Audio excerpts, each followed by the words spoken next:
안녕하십니까. 검찰 소관 출신 법무사 이승재입니다. 음주운전 경찰 조사 전에 피의자 의견서가 꼭 필요한 이유에 대해서 설명드리겠습니다.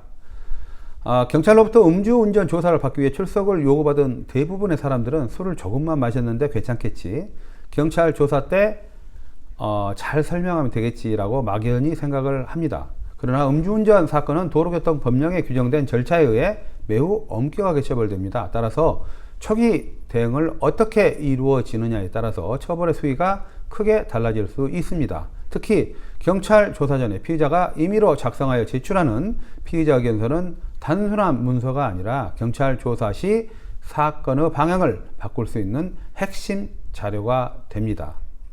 자, 음주운전 사건의 특수성인데요. 도로통법 제44조는 혈중 알코올 농도 0.03% 이상이면 음주운전으로 처벌합니다. 초범도 벌금형, 면허정지 취소가 동시에 진행되고요. 음주 2회 이상의 재범은 법원에 출석하여 재판을 받게 되며 높은 액수의 벌금형이나 징역형의 집행유예, 사안에 따라 실형까지 선고될 수 있습니다. 따라서 단순히 조사에 임하기보다는 경찰 출석 전 경찰에 피의자 의견서를 준비하여 제출하는 것이 현명한 방법입니다. 자, 피의자 의견서의 역할인데요. 첫 번째, 사실관계를 정리합니다. 술을 마셨으나 실제 운전 여부가 불명확한 경우, 또 음주 측정 결과 절차에 명확한 하자가 있었던 경우, 또 불가피한 사정으로 운전한 경우가 되겠고요. 두 번째, 법리적 주장을 제시하는 것입니다. 첫 번째, 측정 절차의 위반의 무효 사례를 따져볼 수 있겠죠. 두 번째, 운전 개시 여부, 예를 들어서 차량의 시동만 켰을 뿐 실제로 운행하지 않았다. 그 다음에 혈중 알코올 농도의 신빙성 문제가 되겠죠. 술 마신 시각과 측정 시각 사이에 시간차로 인해 실제 운전 당시 수치와 다를 수 있다는 점을 부각하는 것이겠죠. 마지막으로 양형사유 강조입니다.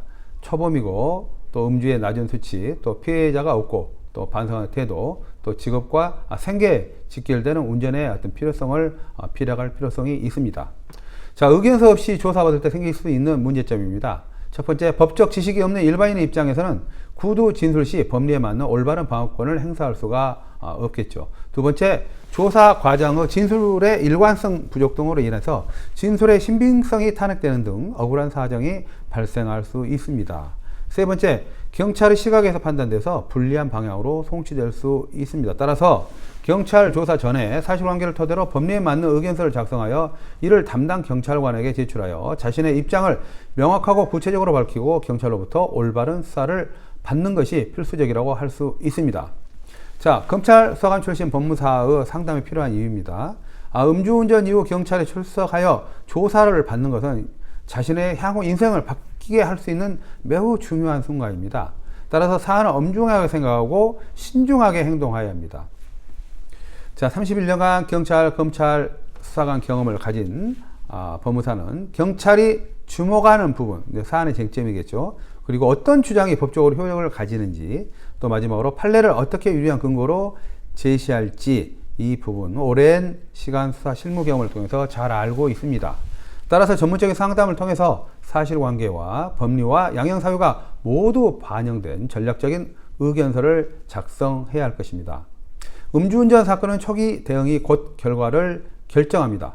경찰 조사 전 제출하는 피의자 의견서는 법리적 근거와 양형 요소를 종합하여 피의자로서 적극적인 방어 논리를 세울 수 있는 전략적인 방패 역할을 합니다. 법무사는 서민을 위한 법률 전문가입니다. 감사합니다.